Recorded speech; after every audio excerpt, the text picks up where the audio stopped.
song to sing for the Lord. When maybe 3 weeks ago, maybe, Sister Schrader sent me a letter, and she sent me something, and I read the letter. I didn't unfold it, but later I was going to put the letter up, and I looked at it again, and on the bottom it said P.S. I thought, what? And I didn't see that. And so I turned it over, and she said, pray about coming to speak at a ladies' meeting for us. And it was like, no, not me. I can't do it. And that's how my thoughts have been all this time. It's like, I can't even testify good at church sometimes. You just put yourself down a lot of times, but I thought, Lord, with your help, I do have a lot of testimonies through the years, and Brother Dean Renfro come to our church a while back, a few years ago, and he said, always tell your testimonies, what the Lord has done for you. And he said, sing your song is how he said it to our church. And so that's what I've been trying to do through the years, is sing my song, telling testimonies. And every child of God, you have a song to sing. And don't ever forget to, tell what the Lord has done for you. He's brought us through a lot of things through the years, and there was things that one of my sons, Joseph, y'all know about his story, how the Lord healed him, and to this day he's still healed. God heals, He takes care of it, and he's. I was trying to figure out how old he was, but he was born in 81, I think, something. There'll be a lot of things I'll say. Probably the girls could tell it better. But I thought how when he was a crippled boy, we've told it through the years. We've sung this song through the years. And somebody told us one time, y'all tell that all the time. I said, well, this is our testimony. Amen. This is what the Lord did for us. To us, it was a miracle. And he was born without they call it a limbral head or something like that, but between his hip bone and the long bone we have below the hip bone, and but the Lord put a bone there. He put a bone there through the years, and now he works for the Church and Nations Security Division there, and they do things, policemen like that, and it didn't hinder him. So I know the Lord had healed him. Amen. He didn't have anything to show that there was anything wrong as far as that part. But I'm glad for that part that the Lord done. And I know y'all have heard a lot of these stories through the years. But even through all that, when we first started out, when the Lord saved us, He showed us so many things what He could do. How He could keep us, and we had cars that barely would run, but as long as it was running, we were in it, and we were going places. And we had one car in particular that I don't even know what year or what model. It was an old car, but the girls probably can remember. We'd be going down the road. It was a two-door car, and but the front seat, you had the latch or whatever had broke, so we put a stick under there to keep the chair up, the back part of the chair up, and sometimes when the boys, when they're little, we'd be going down the road, and all of a sudden my chair would go back and I'd fall out, and they'd pull that stick out, just stuff like that.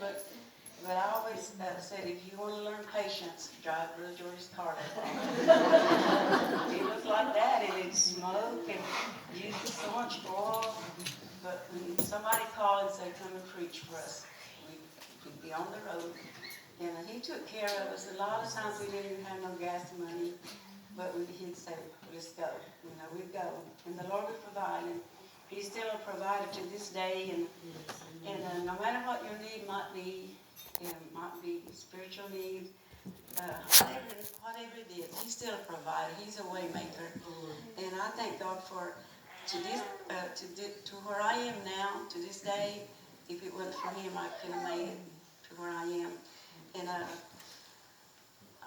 and stuff wrote out that I might tell about, but there's the story that I was talking about Joseph. There's a scripture that we always use to, like, the last part of it says, weeping may endure for a night, but joy cometh in the morning. And there may be things you might be going through right now. You feel like, is it ever going to end? Is the night ever going to be over? But just hold on. In a little while, joy's going to come. And it did for us a few months later. Well, really years. It took a little while for Joseph's healing, and but it was done. The Lord healed him, and joy came a few months later. And then since George has been gone, well, I know I'll talk about him a lot, but we were together in this ministry, and he was he was somebody that I kind of stood behind, and since he's been gone, it's been hard, and to stand by myself. But there's been a lot of encouragement from my children. My children have been there for me, and the Lord has been there for me. And I don't know how many years ago it was when we were last year, but it wasn't too long after that when we started noticing things going on with him. But I guess we didn't really want to just look at it that way. But I think we were trying to remember, I think it's maybe 2018, when things were really going on. But before that, our house burned, and I think it was, I get ahead of myself, but we lost a daughter-in-law, and one of my boys' wife, and they had 2 little boys, and the baby was 2. So they had just moved to Oklahoma with us, and I believe it was in September, wasn't it? September. I don't remember the year, but I had it written down somewhere. But anyway, she passed away, and so they moved to Oklahoma, the boys and the dad. And 7 months later, if I'm not mistaken, was when our house burned. And it seemed like right after that was when we started noticing more things happening in Georgia. It went on and on. We didn't want it to be that way with him, but it was there. But he'd still preach. He tried to do his best to preach. And then it kept getting worse and worse. And anyway, we kept going. But then there come a time where he couldn't get his thoughts together. But he'd still try. The Lord was still working through him. And then I think it was in 2018, they diagnosed him with Alzheimer's, and by then they told us it was like in the middle stage. And we didn't want to hear that news. He said, sometimes when they're in the middle stage, it'll take a few years. It could be a long time, or it could go quickly. So, but for George, the Lord had mercy on. I feel like it was God's mercy. It wasn't that long, and he kept going in and out of hospitals, and then finally, all that COVID stuff started coming on. Then he was in a hospital or a rehab place, and we said, we'll just take him home. His kidneys were starting to fail, and so we decided to take him home where we could take care of him, where everybody could be there, and so we did, and said, well, he's not going to last about 2 weeks, and said, well, we'll still have him at home, but he lasted 7 weeks after that, and on a Sunday morning, right before the sun was coming up, in July 26th, I think it was, and he took his last earthly breath, and it was so beautiful, really.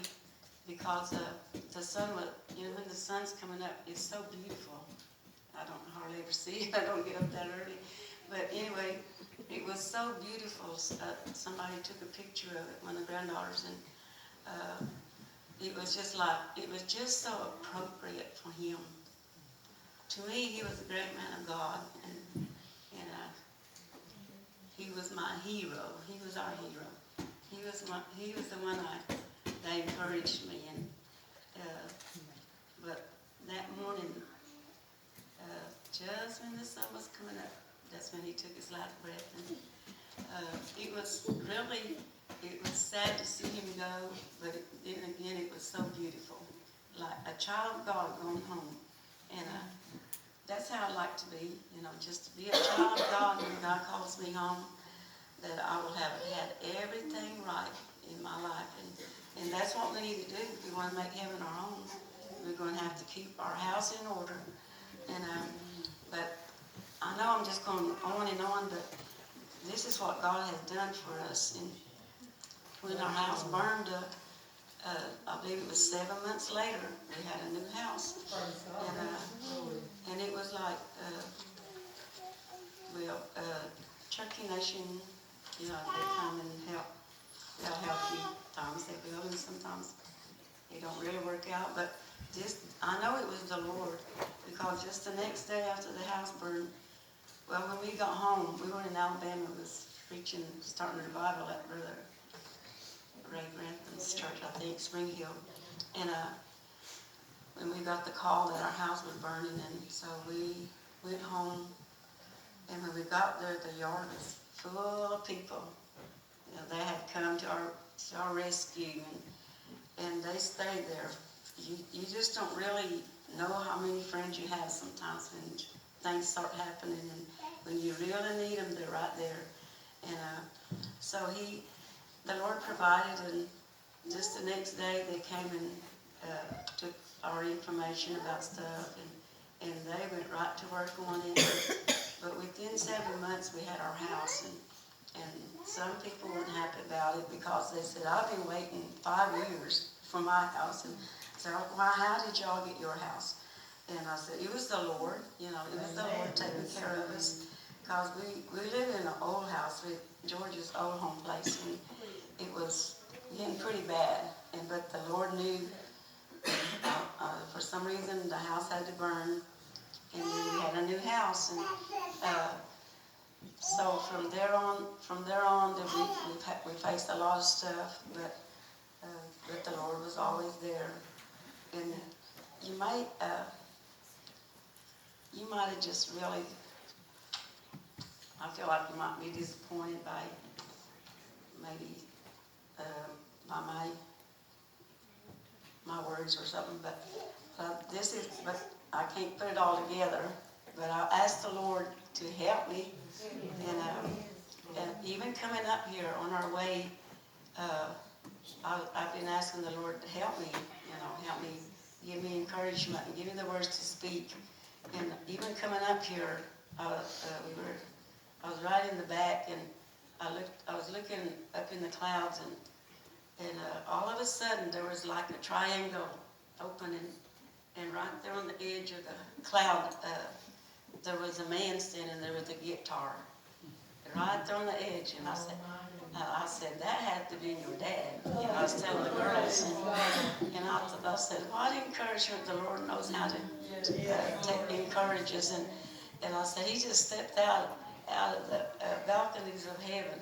I said, he used to tell me, you can do it, girl. That's what he'd tell me. And it's like he was saying that. And I took encouragement in that. And so many times during the night, there's another verse in Psalms, I think it is. It says something about, I call to remembrance my song in the night. And so when you can't go to sleep, you think about things, you worry about things, and then he'll give you a song in the night. And just right on time, and it just lifts you up. And that he's given me a song like that in the night so many times, even through the years. when we broke down one time in Winfield, I believe it was, on our way home, and it was late at night, the car broke down, and while we were waiting for somebody to come help us, we were in back of the store there, and there was a bird that come on a tree. He started singing, and it was like, just in the still of the night, there was a bird that started singing. I told George, I said, listen to that bird. He's just singing to us, just to encourage us. And it was just something like that, that if you're facing, maybe you're up hurting or something, and just call to remembrance. There's a song in the night the Lord will give you. And maybe you're having problems, or maybe you're just hurt. Just remember, you can have a song in the night. And that weeping just will endure for a night. But sometimes a night can be a long time. But joy will come in the morning. And that's what I hold on to when I go through things. That sometimes we weep and weep and weep and say, Lord, when is morning coming? But it will come. God's promises are true. And but I thank God for my children and what He's brought us through. And He gave us a lot of grandchildren. And the Lord knew that I would need Him that much more, when George was gone. And they've been there for me. And there were some words that George told me. When we moved to the new house, he said, I don't think I'm going to be here too much longer in this new house. He said, but you'll have a new house, he'd tell me. And so one time, not too long after he started not being able to really get his thoughts together, he said, in Cherokee, he always called me Akayelige, which means old lady. And that's what he called me. That was all right. And so he told me, there's one thing that I really regret if I go before you. He said, I don't have lots of money to leave you. I don't have lots of land, or I don't have riches to leave you. And but he did. He gave me something. He left me something way far better than riches, the newest cars or whatever. He left a legacy there for the children. And to me, well, like I said, he was a great man of God. He was my husband, and I was there with him all these years, and we had a lot of things that we faced through the years together. And when he was hurt, nobody else would know but me and the Lord. And then he'd go on and wear a smile and say, it's going to be all right. And then he'd go on, and so Joseph he called me the other morning, and before we left, and he told me, Mom, you're going to be all right. He told me, God's going to give you the words to speak. And he told me to read Titus, the 2nd chapter, and the last part of verse 3. And he said, it says, teachers of good things. It says the last part of the 3rd verse. And it was encouraging words what he said. And he said, there's one thing that I remember. He said, when Daddy got up to preach, he always said, he never had on wrinkled clothes. Is what he'd tell me. That's what Joseph told me. He said, I really appreciate the way you took care of Dad and how you done things. And I'm not saying that to lift myself up, but this is just what Joseph said to me, and it was encouraging.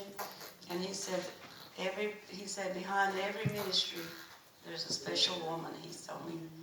And I heard that years ago, and she told me about this older lady told me about it. And she said, when your husband preaches up there and preaches his heart out, trying to reach the lost and the hurt and whatever, she said, your job is to get down there and help them, like this lady told me. And didn't always do it, but it stayed with me, what she told me. And there really is a job to be done for minister's wife, pastor's wife, But really for everybody. And if you're a child of God, there is work to be done. And we can be that right example. We can be somebody that somebody can look up to. Say, but most of all, I'm glad the Lord helped me through the years. I've tried to pattern myself after different ladies through the years, and of course we all have our faults, and I'm sure people find faults in me. But George told me, pray, ask the Lord, read your Bible. It's in the Bible. He told me so. That's what I've done, and I haven't always done it right, but Jesus is always right. And that was one of George's words was, we've got to do this thing just right. So, and that's what I'd like to do. And there was another thing that Joseph told me, what his dad told him. He said something about wearing a belt just right, is what he said his daddy told him. And he said you can wear it too tight or too loose, it's not going to be good. You got to wear it just right. He was talking about it spiritually. And you can be so loose that it's not going to be right. You're not going to do yourself any good or anybody any good. So then you can wear it so tight that it hurts you, or you can hurt somebody else. He explained it real good. But there's things that